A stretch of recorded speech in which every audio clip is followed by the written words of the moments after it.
In today's show, we're talking Sacramento Kings with Matt George from the Locked On Kings podcast. Michael Bolton. Thanks, Josh. It's Michael Bolton here, and it's time for another episode of the Locked On Fantasy Basketball podcast. Let's get to it. Let's get to it, indeed.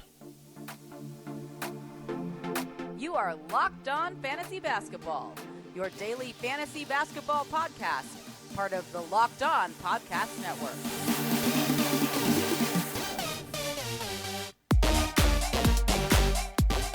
Hello and welcome to the Locked On Fantasy Basketball podcast brought to you by Basketball Monster. My name is Josh Lloyd and I am the lead fantasy analyst at basketballmonster.com. You can find me on Twitter as always at redrock_bball, on TikTok at redrock_bball, and on Instagram at Locked On Fantasy Basketball. Today's episode is brought to you by FanDuel Sportsbook, official sportsbook of Locked On. Make every moment more. Visit fanduel.com/lockedon today to get started. Thank you for making Locked On Fantasy Basketball your first listen every day. We are free and we are available on all platforms. We're going to talk Sacramento Kings, another team which I am apparently a certified hater of.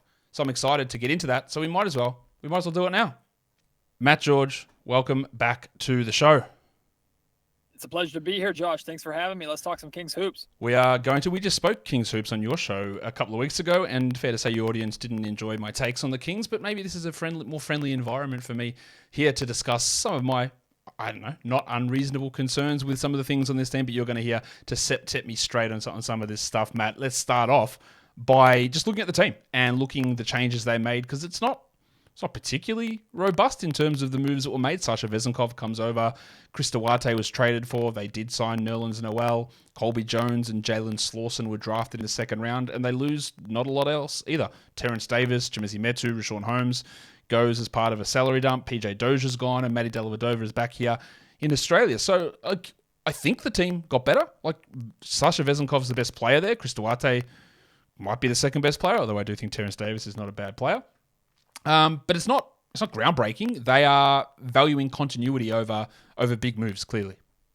Yeah, it's very much a believe in what you have and hold the line and don't overreact to what the rest of the Western Conference in particular is doing. And that's been a consistency with Monte McNair, even going back to the trade deadline last season, was, hey, the Dallas Mavericks made a move for Kyrie. Hey, the Phoenix Suns made a move for Kevin Durant. We're going into this stretch of the season where the Kings are vying for a playoff spot, and obviously they have no experience in that versus some of these other teams. And Monte McNair elected to kind of stick with what they had. Kessler Edwards was the only move that they made, very small move at the deadline.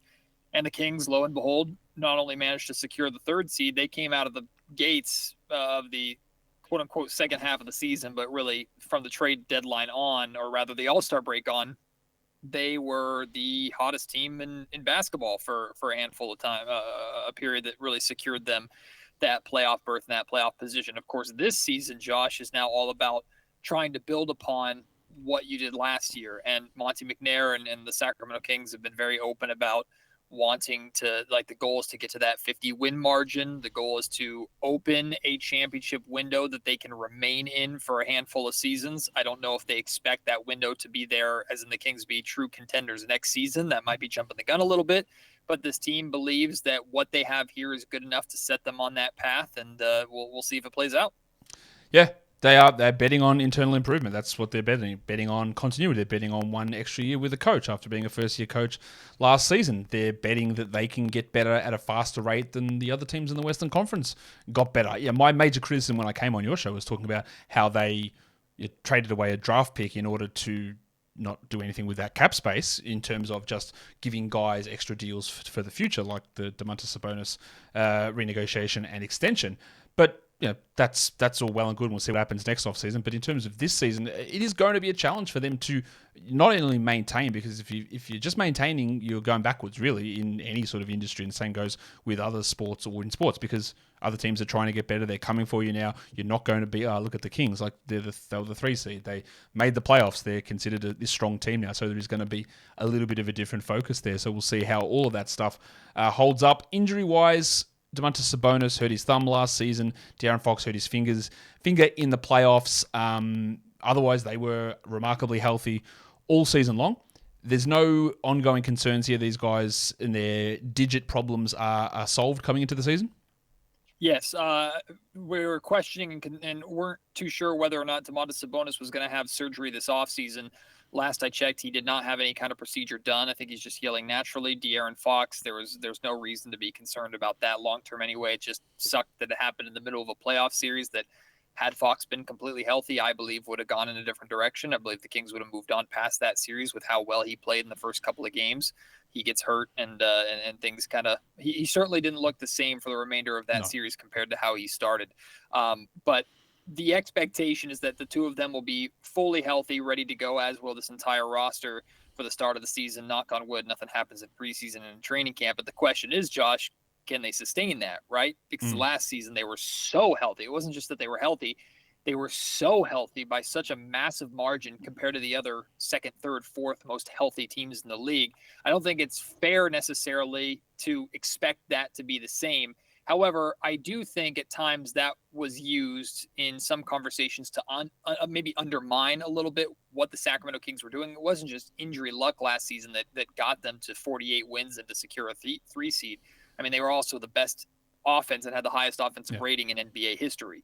So I think what the Kings have hopefully done this offseason is, with the addition of Duarte, the addition of Sasha Vezenkov, they've shored up their depth to where, of course, if Fox or Sabonis go down for an extended period of time, this team's in trouble. I mean, every team loses their top guy, they're in trouble. But if the Kings get a banged up Fox, if he only plays 70 games, or if Domantas Sabonis only plays 70 games, that they can at the very least tread water and go 500 over that time that they're out. The Kings are, in theory, putting themselves in that position. But of course, we'll have to see what this team looks like if some of those top guys go down.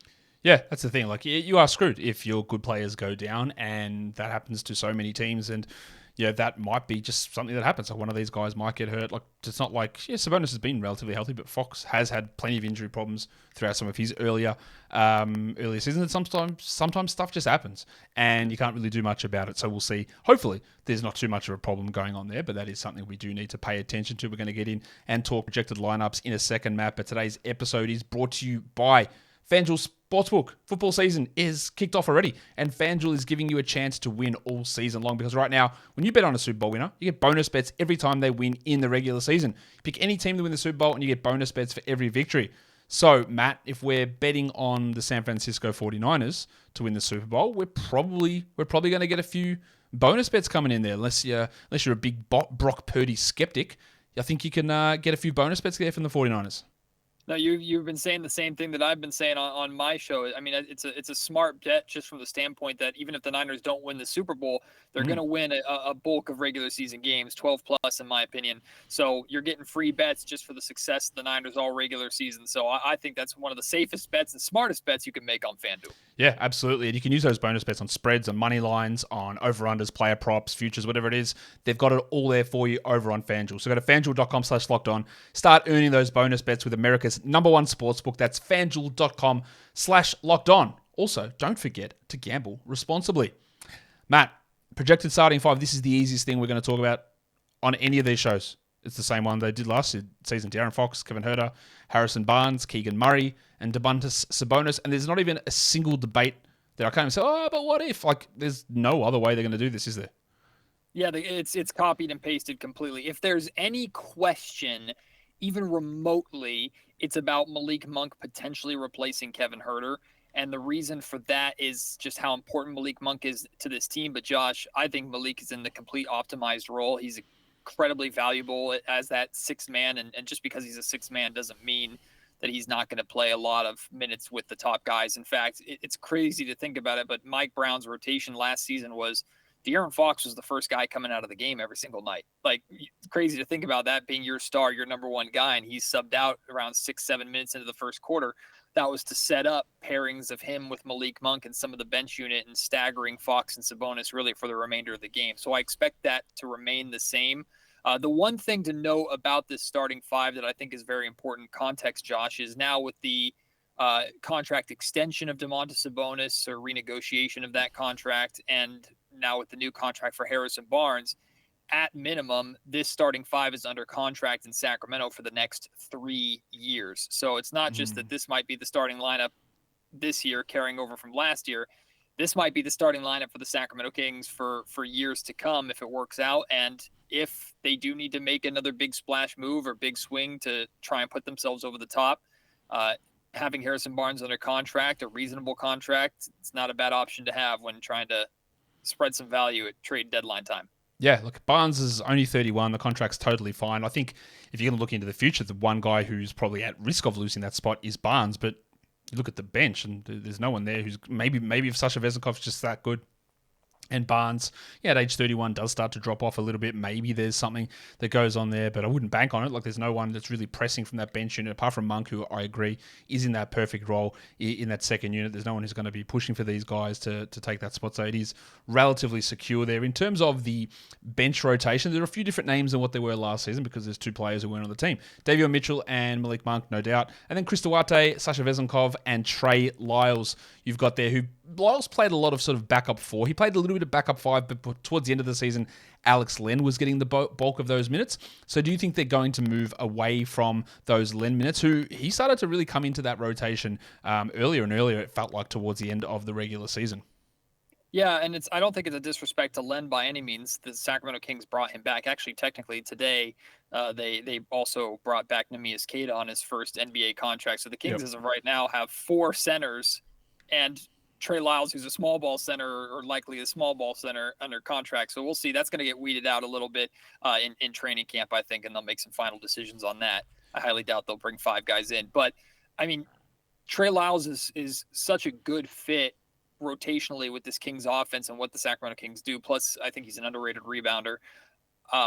You have to have him out there, but you're not going to have him just take Sasha Vezenkov's minutes. You have to find time for the EuroLeague MVP to come in, and you don't necessarily want to play either of them at the 3. Plus, you brought Chris Duarte in to hold down that position. So, really, like, the only spot for Trey to make him and Vezenkov work is as a small ball 5. I think in certain lineups it's going to work really, really well. I think at times it's going to give opposing teams a lot of problems. I think at other times that might come back to really hurt the Kings, and that's where you'd see Lyles or Vezenkov, whoever's having the worst night, take a seat, and Alex Len or Neemias Queta, or whoever wins that third string center spot, make his way into games there. But I mean, I think that the top 10 of this rotation is almost definitively set in stone. Yeah, I tend to agree. My problem, I guess, is that the Lyles-Vezenkov frontcourt combination is pretty bad defensively. Like, we'll talk about Sasha in a second, but Trey Lyles is not a great rim protector, and if you're pushing him more, like, he's just not a good defender in general. And Vezenkov, I know it's stereotypical, white guy coming from Europe, like, this guy is a knockdown shooter, unbelievable offensive player, but horrific defensively. So, that's a troubling combination, I guess, there. But maybe this team is just like, screw it, like, we're the best offense in the NBA. Let's just do it again and get better, and don't worry about the other side of the ball and really lean into it. Someone pushed back on something I said last week on this show about that the good offenses were the ones that had some real success. It wasn't about the best defenses going that far in the playoffs, but I still believe that that's true, because the teams that did go far weren't the teams that had the best defenses in the regular season. So maybe there's something to it where offense does or is becoming more important than defense, but it does feel a little bit like this team is just, outside of Davion Mitchell, who is anyone in that 10, there's no one there who is even an above average defender. Maybe you could say Barnes is a marginally above average defender, but I wouldn't say anyone else is. I think the hope is Duarte that could maybe be that guy too, just as a lanky 6'6" or lengthy 6'6" defender, but he's got stuff to prove. I mean, the Kings' defensive growth is going to be as a team. De'Aaron Fox established himself as a really, really good, at least fourth quarter defender, and Mike Brown has challenged him and spoke about it openly at his end of season press conference last year. If they can get De'Aaron Fox at the level that he was last season with clutch player of the year, putting up some of his best numbers of his career, but also being able to be a consistent defender to the level of what he was showing in the final 5 minutes of the game. Like, people forget that defensively, the Kings were not good over the course of the entire season and over the course of the entire game. But when it came to fourth quarter defense and defense, particularly in the final 5-6 minutes, the Kings were one of the better teams in the league. Like, they knew how to buckle down and play when it mattered. And maybe when referees allowed a little more physicality, just like in the playoffs, the Kings had a really good playoff defense. A lot of that also has to do with fewer whistles and more physicality. But I think what's important to note, Josh, about these 10 here is, like I mentioned earlier, like, these aren't going to be hockey rotations. You're not going to see 5 and then the other 5. You're going to see a mix of these, a heavy mix of these. And that's going to be for Mike to kind of figure out those pairings in training camp and in preseason, because I agree with you, like heavy minutes of Sasha Vezenkov and Trey Lyles together, unless they're red hot and you're spacing the floor and knocking down every shot. Defensively, there's questions of if you're going to stop anybody around the rim, and I worry about foul trouble in that situation. So, like, I think Vezenkov and Domantas Sabonis have to be paired together a lot with, like, the natural dribble handoffs. I know Trey Lyles works well with Malik Monk and De'Aaron Fox on the floor. So you're going to see staggered lineups with these 10.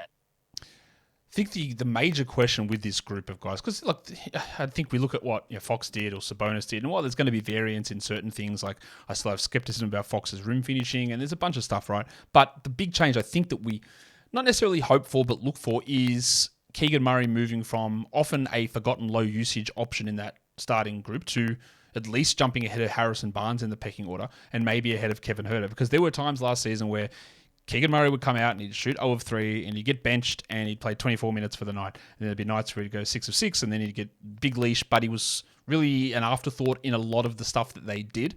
I would expect that they would hope that that's not the case this season, and that he develops a little bit more consistency, or that he is focused or featured a little bit more in that offense. Yeah, going back to the playoffs, Josh, one of the most inexcusable mistakes the Sacramento Kings made is in Game 5 at home. Keegan Murray got off to a red-hot start. I think he had some 13 points in the first quarter, was just playing out of his mind.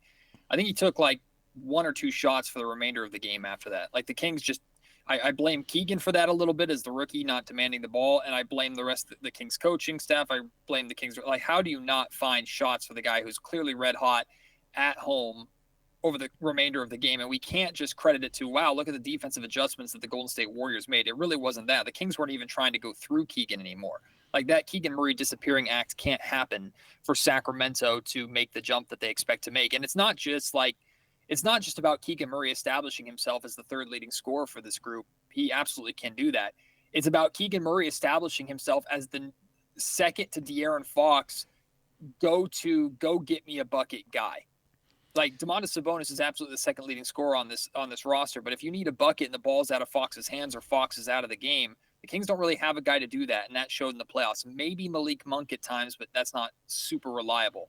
The Kings need Keegan Murray to be that guy.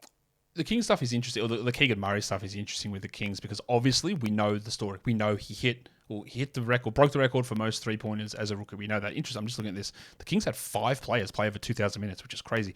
But Keegan Murray's numbers, it's a big leap, because he was under 14% usage. That's phenomenally low. His assist percentage was, I think, the worst on the team, 10th percentile in the NBA. His assist to usage rate was one of the worst on the team as well.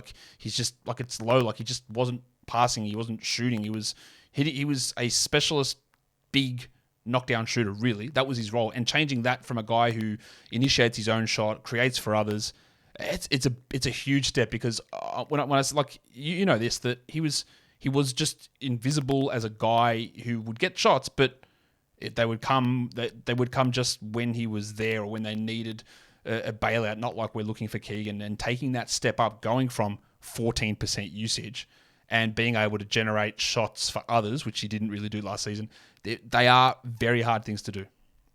Yeah, I mean, I think the word you use is appropriate, is he was a specialist. Keegan Murray was a 3-point specialist last year.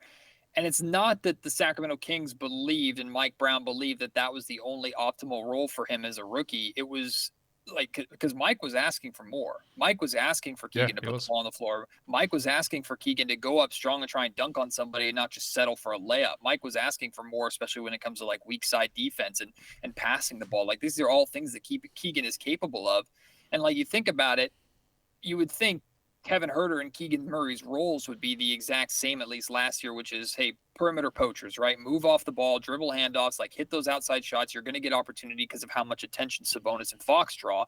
But, I mean, Kevin Huerter did a significantly better job of putting the ball on the floor and actually had a really solid mid-range field goal percentage. I thought that slid under the radar for a lot of last season, was how good Kevin Huerter was outside of the paint, but within the 3-point line. So is that a role that Keegan Murray can maybe take from Kevin's shoulders a little bit and build on top of that? It's a very small sample size, and of course it's against Summer League opposition, but we really got to look at an offense that featured Keegan Murray as the guy 2 games in a row and we got a 29-point, a 41-point performance. We need to see that obviously at the NBA level, and I'm not expecting that necessarily at the NBA level, at least right away, but he's capable of having those explosions, and we know he's worked all offseason with De'Aaron Fox. It's a good guy to learn from in terms of creating your own shot, and then he just got back from working with the USA Select team. So to me, the table is set for him to make that leap, and the Kings are definitely reliant on him to make that leap. But the question is, are they putting the majority of their hopes in growth as a team on the shoulders of a second-year player?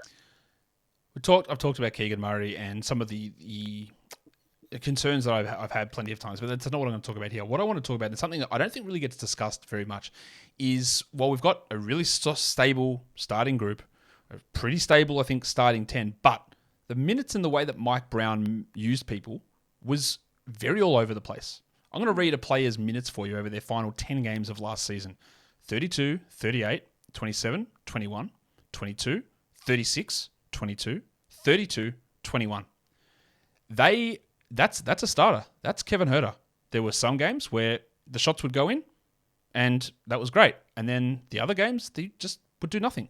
And there didn't always seem to be, like, he played 21 minutes in a game where he shot 50% and had 17 points in 21 minutes.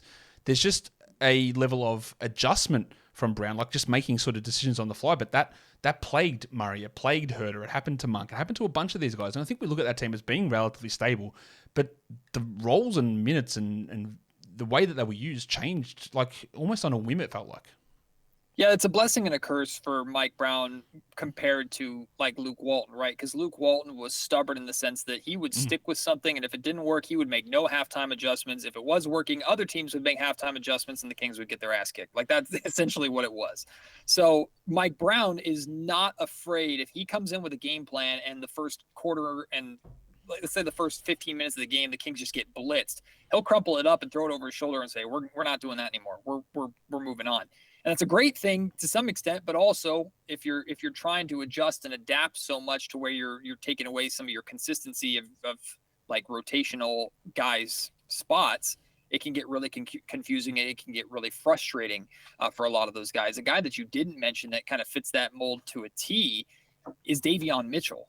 Like Davion Mitchell for the first 2/3 of the season, Davion didn't look like he knew what his role was and what his job was on the offensive end of the floor. The final third of the season, he started to figure it out. And then you look at the playoffs, right?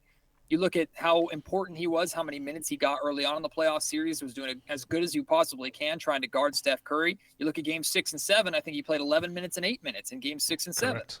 So it's an issue that I know Mike has to work on and Mike has to figure out. In terms of the Kevin Huerter thing, I think a lot of that was fatigue based too, because you look at the month by month shooting for Kevin Huerter and it's insane. I mean, he shot 50% out of the gate in October, or over 50%. We knew that wasn't going to last. He was in the 40s for November, and then he just steadily dips and dips to where he's in the low 30s and even 20s at time for a month.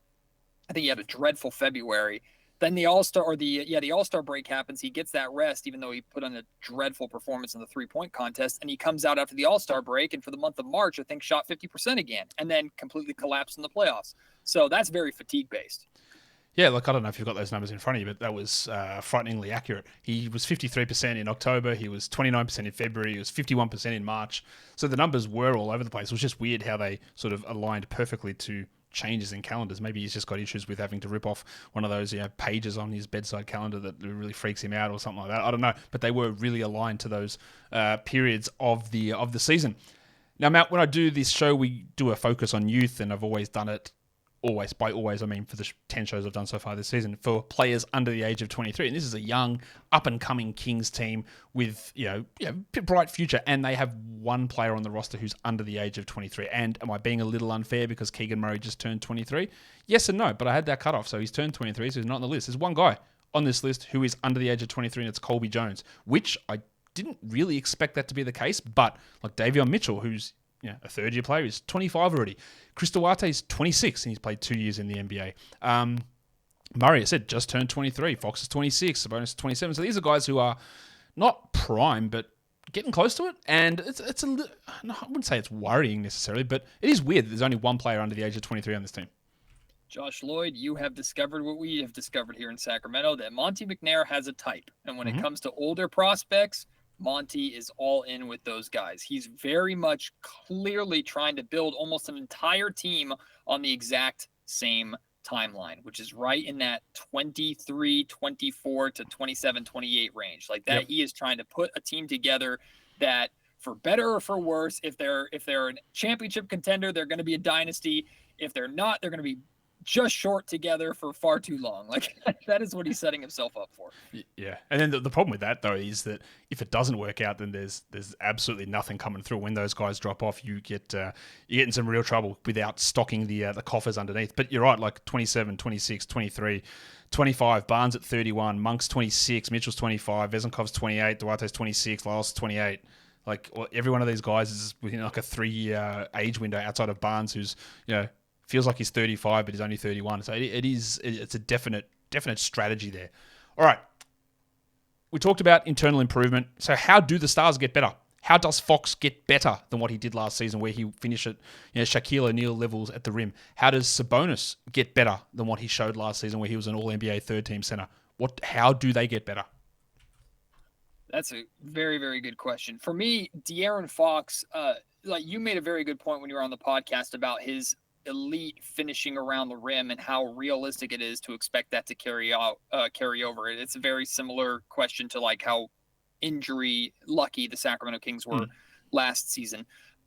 While I agree with that, I mean, you can always expect and ask for growth from De'Aaron Fox from three-point range. And in fact, I think NBA University on Twitter put out that De'Aaron Fox led the league by a wide margin in terms of three-point shooting at the end of the shot clock. So when it came to just clutch buckets and clutch possessions, De'Aaron was that guy last season. Late in the broken possession, you need a bucket, Fox would hit that three. You need buckets at the end of the game, Fox was that guy. To me, where does De'Aaron Fox's growth come from? This is more of a broad stroke than it is specifics, Josh. But to me, it's when you're entering that De'Aaron Fox time. We used to call it Dame time. Now in Sacramento, we call it like Fox time or that De'Aaron Fox crunch time. Can he consistently do it where he already has 15 to 20 points in his box score? Because we would see fourth quarters that he'd start the fourth quarter with 10 points. He'd finish the game with 30 because he went off in the fourth. But if you're starting the fourth quarter with 15 to 20 points consistently every single night, you have that fourth quarter explosion. Fox is a 30-point per game guy. Now, the good thing is about the Kings is he doesn't have to be that like he had to in years past for the Kings to have a chance to win. There's just so much offensive firepower on this team. But I think that speaks to a broader idea, which is 48 minutes of Fox, or as close to 48 minutes as you can possibly get. Obviously, he's not going to play all 48 minutes unless you want to run him into the ground and Tom Thibodeau has taken over the Kings. But like De'Aaron, can you get the same De'Aaron from the start of the game to the end of the game and even into overtime if necessary? That's a big ask for someone with the usage rate of Fox and how he plays, with the speed that he plays with and how downhill he tries to get. But there were times where it seems unfair. Like saying that someone is coasting suggests that they're being lazy or they're not playing as hard as they could or taking things as seriously. Fox was still very involved in the game, but you could tell he was not at 100% go time. He would save that for that fourth quarter where he really exploded. And that was a strategy of Mike Brown's rotation too, to keep him as fresh as possible. So to me, the growth of De'Aaron Fox comes specifically from bringing into the fourth quarter, bringing more of a consistent first three quarters into that fourth quarter explosion than what he was doing last season. I, of course, can hit on like Murray and Sabonis too, but Fox, of course, is the main guy. Yeah, Fox is the main guy. And look, I don't want to bang on about the rim finishing stuff, but it was literally the best in the NBA. He was at 77% at the rim, which is an absurd number. Like that's a number that Shaq literally never did. And he was attempting about four shots at the rim per game. And he averaged less than one miss per game. So there were nights where he would just be perfect at the rim continually. And while I think he's a good finisher, he's obviously a good driver, like just expecting outlier numbers to continue is always tough. And he was also, pair that with the fact that he was 93rd percentile in shooting the mid-range, which they're both things that, they might come down. And if they come down 2-3% on either one of them, then a little bit of efficiency drops off, and then that leads to other concerns. So that's, I don't see it's necessarily a perfect storm of what happened last season. And you're right, there are room for things where Fox can do more stuff earlier in the game versus saving it all for the fourth quarter. But there are concerns about how that level of insane, elite outlier league-leading production, that if it drops a little bit to still being the second best in the league or third best in the league, just drops everything down just that little bit. Yeah, if I could actually add on that really quick ahead. too, Josh, like that pull-up mid-range jumper was Fox's most go-to shot that he had. And I expect that to continue because it's such a impossible shot to guard if you're Fox, because you have to respect him as a three-point shooter now, or you have to respect him at least as a mid-range pull-up shooter. But if you play him tight, he'll blow by you.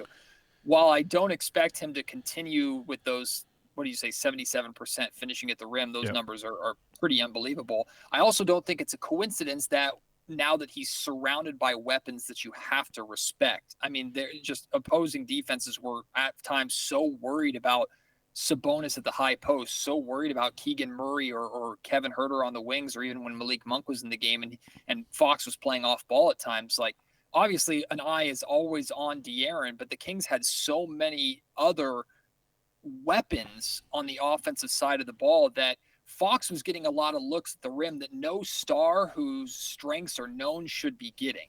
So it was very much Fox benefiting from the weapons next to him in the greatest offense in NBA regular season history.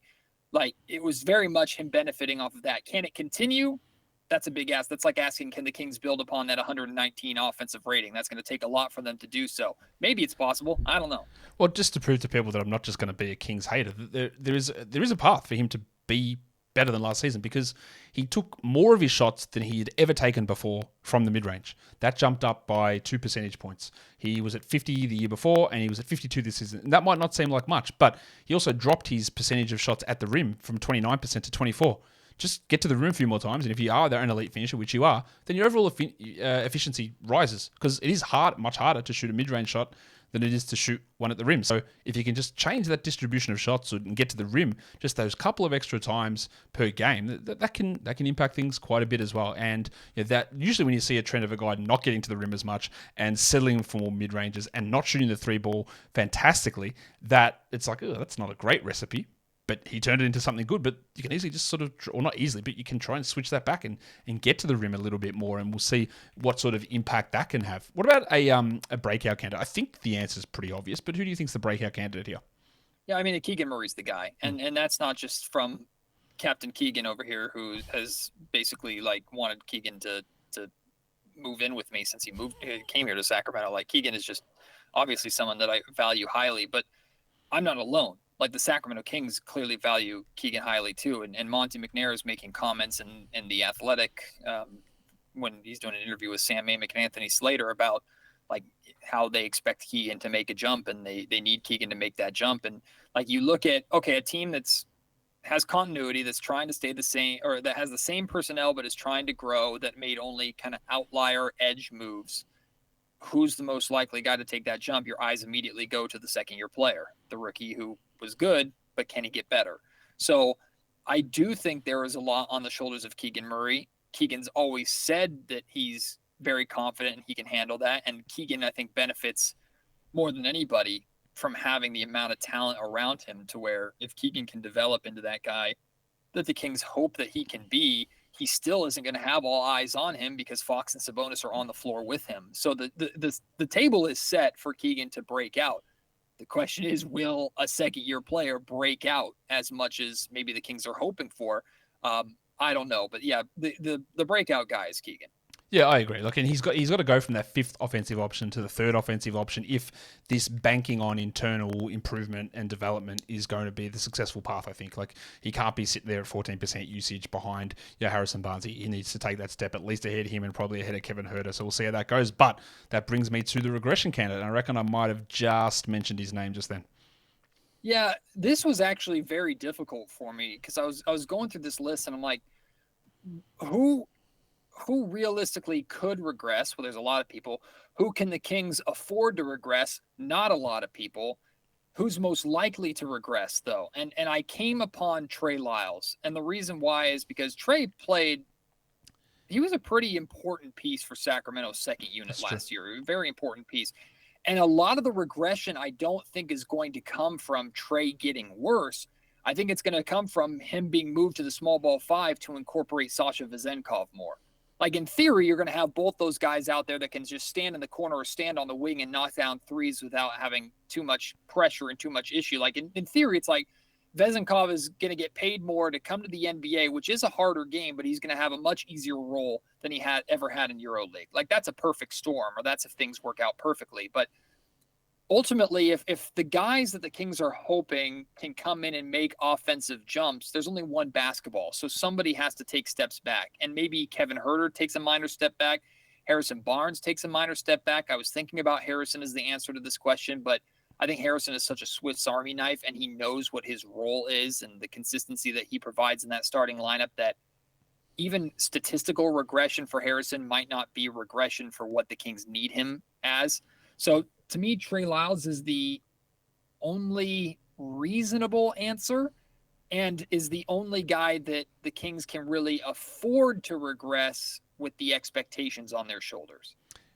Might be a little bit of hopium there from you, Matt. Just hoping that it is Lyles, the guy that takes a step back. I think it might be Barnes. He's 31. I think he's going to take a step back, at least in usage, and that's the hope. If he's still running along with a high usage, not that he's high, but higher than Keegan Murray, then something's gone wrong, I think, on that team. So I think it's probably him that does take a step back. But I agree, Lyles did play, and he had like a little stretch where, like about a 4 or 5 game stretch where he was blocking everything and then never blocked another shot again. But he did take some steps forward in that regard. Now, we've talked a lot about continuity. They made one really small trade for Kessler Edwards, who I do like as a player.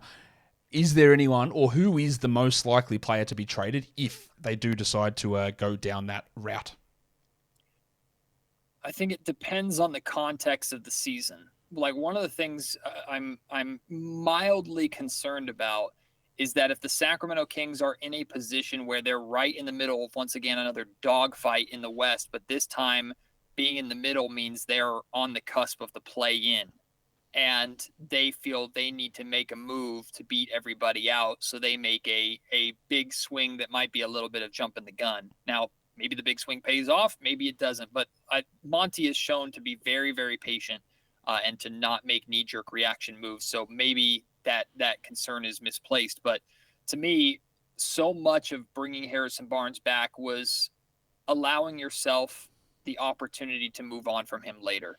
And like we discussed earlier, the fact that you brought him back on, I don't necessarily think it's fair to call it a team-friendly deal, but compared to the going rate for starting small forwards in the league, like it's pretty good what the Kings were able to get him for, and that contract is definitely movable. And Harrison is a serviceable enough starter that you can get value for him while also opening up the cap space needed to make a big move. I think it's an inevitability that the Sacramento Kings are going to be a luxury tax team. They're just hoping they're a luxury tax team with a championship window and not a luxury tax team that is almost there, but destined to be like the Portland Trailblazers, who got there a lot, but never really made enough noise, you know? So, sorry.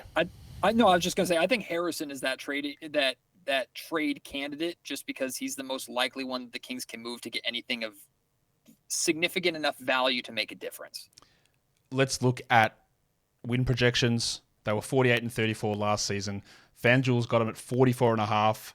They were 8th best net rating. I've actually got them. I did all my win totals without looking at the FanDuel numbers, and I came in basically bang on 44-38. But Matt, you've gone optimist, which is you. I love it. I love your brand. You've gone 50 wins for the Sacramento Kings. Where do you reckon that places them then? If they're 50 wins, our third seed last year with 48, we all agree that 48 wins in a Western Conference 3 seed is not what normally happens. Sometimes there were 50 win teams who were the 6 seed in the West, and I think the West has gotten better. So where does 50 place them? I still think 50 is top 4. I mean, the Western Conference only having 2 50-win teams last year, and those 2 being the top 2, I think was maybe a little bit of an outlier. Although, again, the West might be so stacked that you might just have a bunch of like 48-win teams again that are all in that 3 to 6 mix, and then it's just a cluster, you know what. But like, so here's the reason I put 51, because Eternal Optimist brand here. Hello. Yep. But number 2 is like, I'm holding the Sacramento Kings, and I did this last year too. I'm holding the Sacramento Kings to the standard that they set for themselves. 50 is what they have set. 50 wins, becoming a 50-win team. They say typically championship contending teams are 50-win teams. Yep. It might be jumping the gun again to say that they can develop and become a championship contending team as early as next season, when just last season they broke a 16, 17 season playoff drought where people who were driving weren't even born the last time they were in the playoffs. So again, you don't want to skip too many rungs up the ladder here, and teams have to kind of grow and go through heartbreak a little bit to figure it out. As long as they're moving in the right direction, that's what's important. But like to ask for a 2-win improvement, regardless of the context of which teams got better and which teams didn't, that's not a big ask for a team that in theory is hitting their prime at the same time, and you can see past for them to actually get better. The question marks are, how are they going to perform and how the rest of the West is going to perform. But 50 is the standard that they've set for themselves, so that's the standard that I will hold them to. If they meet it, fantastic. They're in great shape. If they don't, what are the reasons why? And we go from there. You're right about it. A number of things there. They have set that standard. They want to get there. But if we are in agreement that the West is getting better, those wins need to come from somewhere. So other teams do need to lose out. And I think that there is, obviously, I've got them at 44, right? But I think there's an argument that if they do end the season at 44, that would mean, A, I'm a genius. But also, it doesn't mean that they're a worse team. There's a distinct possibility that they could be a team with significant improvement, who is positioning themselves in a better way than what they were last season, yet still win 4 fewer games through like someone missing 15 games, or other teams around them getting better because they push all in for this one season. So Keegan Murray might take a big step forward, and you might see extra things from Domantas Sabonis. He becomes a knockdown 3-point shooter, or he's switching better on defense, and De'Aaron Fox continues all of his form, and Davion Mitchell develops an offensive game. All that might happen, and they still might win 44 games. And that doesn't mean that it's necessarily a step back, but things can happen, and you might lose a guy here and for a little bit more time, and other teams might jump up, like teams like the Suns and the Warriors and the Clippers and the Mavericks. All these teams might get 3-4 extra wins, and they've got to come from somewhere. And that's what I think when I look at those numbers for Sacramento and got them at 44. Like, it's not to say that I think they're going to be way worse or that it was a fluke last season. It's just trying to balance all those different factors together, like looking at the luck factor or the clutch factor. And if that just is a slight regression and other teams jump back up, then that's where I ended up having them, and that's how I got to that result. Well, can I put the host hat on really quick and kind of turn it back on you, Josh? Like, do you think the Pacific Division, and it's amazing that divisions, no one really cares about divisions in the NBA because they don't matter other than how many times you play a team, but do you think the Pacific Division is the best division in basketball? I think all 5 teams in the Pacific Division will be in at least the play-in discussion. So, yeah, that's got to be pretty close. Like, they've all got a chance to make the playoffs, and they've all got and I think, well, currently my win projections have them all at least in the postseason, so in the play-in. So hard to go past that. Are the Kings number 5 in that group for you? Unfortunately, they are. Yeah, just having a look at it now, they are. But yeah, there's a couple of games between them and the Lakers, Clippers, Warriors.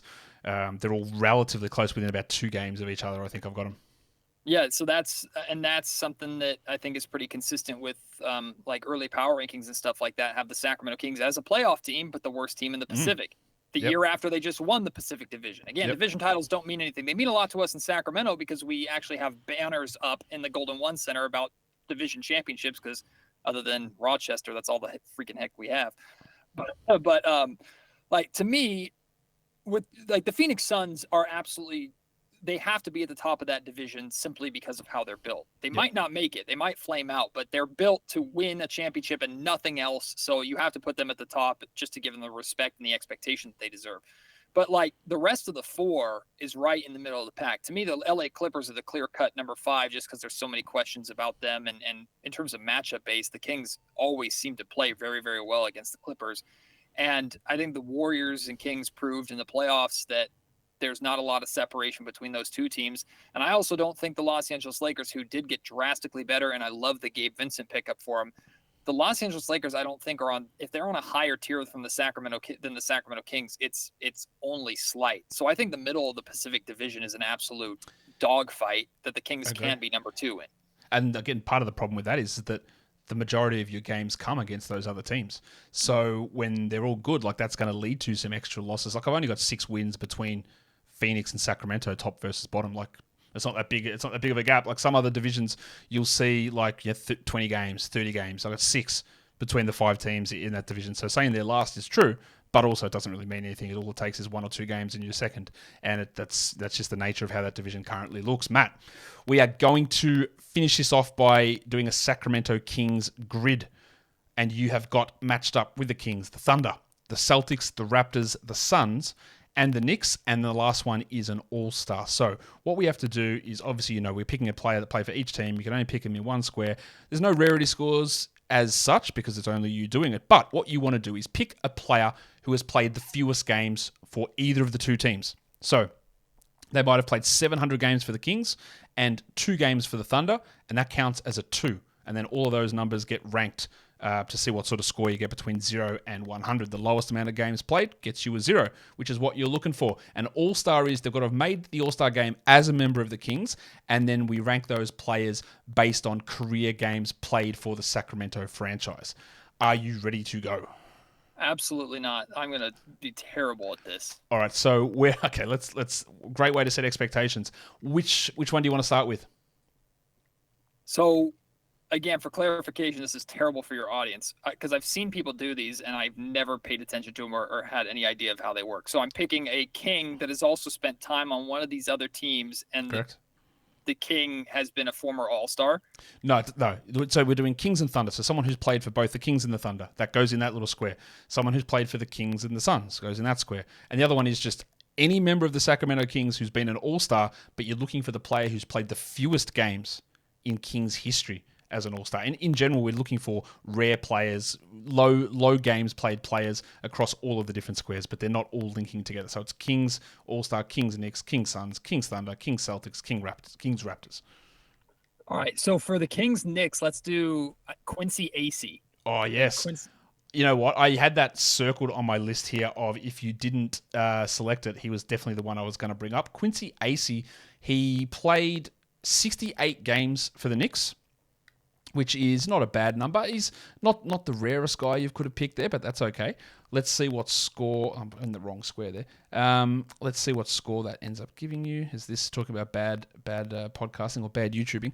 Quincy Acey gives us a score of 22.33. Pretty good. It's out of a scale of 0 to 100.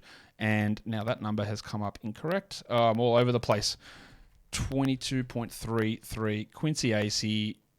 Bang. We're there. Okay. Which one do we want to go for next? So I can use Isaiah Thomas in 2 different squares. Obviously, he was very well known for his time in Boston before it fell off, but the Kings traded Isaiah Thomas to the Phoenix Suns for absolutely nothing. So I'll do Isaiah Thomas for the Suns. Might be a bad move, but that's what I'll do. Isaiah Thomas and the Phoenix Suns is obviously correct. He did play for the Phoenix Suns, so I am just going to come in here, have a look at the numbers. He did not play a huge amount of games for Phoenix because, of course, he from there moved on to Boston. He played 216 games for the Kings, but just 46 for the Phoenix Suns. That gives you a nice score of 17.44. Pretty good start, Matt. Where are we going next? Let's go to Toronto. And let's do... I'm in between 2, and I think they both played in Toronto. Let's go Grievous Vasquez. Wow. Okay. I do not remember the Grievous Vasquez Sacramento experience, but it was real, and he barely played there. So he played 18 games for Sacramento. That gives you a 5.13 on that score. That is a great one. All right, let's do... Honestly, I'm having a hard time with OKC and Boston. Having a real... OKC counts Seattle too. Okay. Oof. I'm having a really hard because there's so many Oklahoma City Thunder players that I wish were Sacramento Kings. Man, I'm gonna have to come back to that. Boston too. Wow. There's 61 players who have played for Sacramento and Boston. You know what? Let's do this. The champion did he win a championship? No, he didn't win a championship there, but wasn't Nick Stauskas with the Boston Celtics? Holy shit, he was. Wow. Oh my God. Stauskas played 6 games for the Boston Celtics. That is, I cannot remember that at all. That is a score of 1.11 for that matter. It's not the most rare one you could have got. What is the most rare one for Boston and Tony Dawson? Who's that bloke? Tony Dawson was the most rare one you could have got. The other one you could have got was recently waived PJ Dozier. Played 6 games for Boston as well. So we've got the Thunder and then a Kings All-Star. So the Kings All-Star, explain how Okay. that went. So it's just they have to have just made an All-Star game while a member of the Sacramento Kings, and then we grade the score based on how many career games they have played for the Sacramento Kings. Got you. Well, the score is going to be tough there because the Kings don't have too many abnormal All-Stars because, period, they don't have too many All-Stars. There's 13 All-Stars through the franchise history. Let's do... That's not a good one either. I'm trying to think like obscure All-Stars that people might forget were All-Stars. Like the first name that comes to mind to me is Brad Miller, but he played a lot of games for Sacramento. He did. Interestingly, basically everyone that's been a Kings All-Star played a lot of games for the Kings, apart from one player. Oh, man. Rudy Gay never made an All-Star game with the Kings. I'll lock in Brad Miller, and you can tell me this one player, and I can kick myself later. You are going to kick yourself. I'm very excited to hear your reaction to this because Brad Miller's not a bad one. He played 385 games for the Kings, which is 36.65 on the score scale because the number one player was Sam Lacey, apparently, who played 888. So that skews the number. You know what the best answer would have been to get you a zero? I don't want to know. It's your current starting center, Domantas Sabonis. That makes too much sense. Who's played 94 games for the Kings, which is the only player who's played under 300 games that's made an All-Star game for the Kings. There you go. So it would have been him. Last one is the Thunder. I'm having a horrendous time with this, so much so that I'm trying to cheat and look at my other monitor and trying to come up with somebody because I genuinely do not remember a Thunder or a Kings player that spent time with, and I'm sure the list is massive and there's some obvious names on there. Yeah, there's 52 players on that list. Boy, and I can't think of a single one of them. Oh, why am I the Kings host? They should fire me. I'll tell David. Give me a name like in the middle or high end, and let's see if that jogs the memory. I'll tell you who the highest one is, and it's Olden Polynice. Okay. Yep. My goodness. I'm trying to think of obscure Kings that I purposely put out of memory after their time in Sacramento and never paid attention to where they went again. I mean, technically wasn't he drafted by the Thunder? Does that count? He was actually drafted by the Magic. I'm sorry, drafted by the Magic, and he was traded to the Thunder. PJ Dozier might have spent some time with the Thunder too, didn't he? He might have, yeah. All right, let's to end this suffering. Let's do PJ. Just Matt pulling it directly out of his ass. PJ Dozier is the lowest score you could have possibly got. He played 2 games for the Thunder. That is a score of 0. Some other names there, obviously Domantas Sabonis, Corey Brewer was in the mix there. Cole Aldrich was there. Who else have we got? Justin Jackson. Wow. Didn't forget about that one. Jeremy Lamb, Kevin Martin, Sarunas Marciulionis, Vernon Maxwell, Kevin Ollie, and Sabonis, obviously, and Justin Robinson. Vitaly Potapenko as well. There you go. I feel like I should have remembered Kevin Martin being a member of the Thunder, but I do not. He was a good King, too. Was Kevin Martin a part of the James Harden trade? I think that's how he got to the Thunder. I think he was. I think he came from Houston to OKC. I think that's how that happened. But anyway, Matt, that'll do it. We talked Sacramento Kings. We played games. It's been fun. Tell people what's going on over at Locked On Kings. Well, if I still have any credibility left now that I've been exposed here on Locked On Fantasy Basketball, now we have a lot of fun on Locked On Kings, trying to have as much fun as we possibly can. Finally, we had a reason to enjoy ourselves with last season. Looking forward to building upon that this year. High expectations here in Sacramento. And last year, the way I've summed it up is last year was an incredible ride. This year, the nerves kick in because now there's expectations. And on top of that, the Kings aren't catching anybody by surprise anymore. So this season, there are higher expectations, but it's nice to have high expectations for the first time in a long time. And we'll get you ready for training camp, and we'll carry you through all the ups and downs of the season, and hopefully a lot more beams being lit. So I have incredible access with the work that I do at ABC 10, so I'm always around the team, always inside the Golden One Center, traveling with the team at times as well. So we're trying to enjoy ourselves at Locked On Kings and hopefully see this team finally blossom into a contender. We all hope it was so fun last season. We hope it continues. Matt, go check out Locked On Kings. Thank you again for coming on the show. Absolute pleasure, Josh, as always. As soon as I went off there with Matt, he was spewing that he's just not getting those right. He took it very seriously. But follow this podcast on Apple Podcasts, Google Podcasts, Stitcher, Spotify, and on the Odyssey app and on YouTube. Thumb it up and leave your comments down below. Guys, we are done here. Thank you so much for listening, everyone. See ya.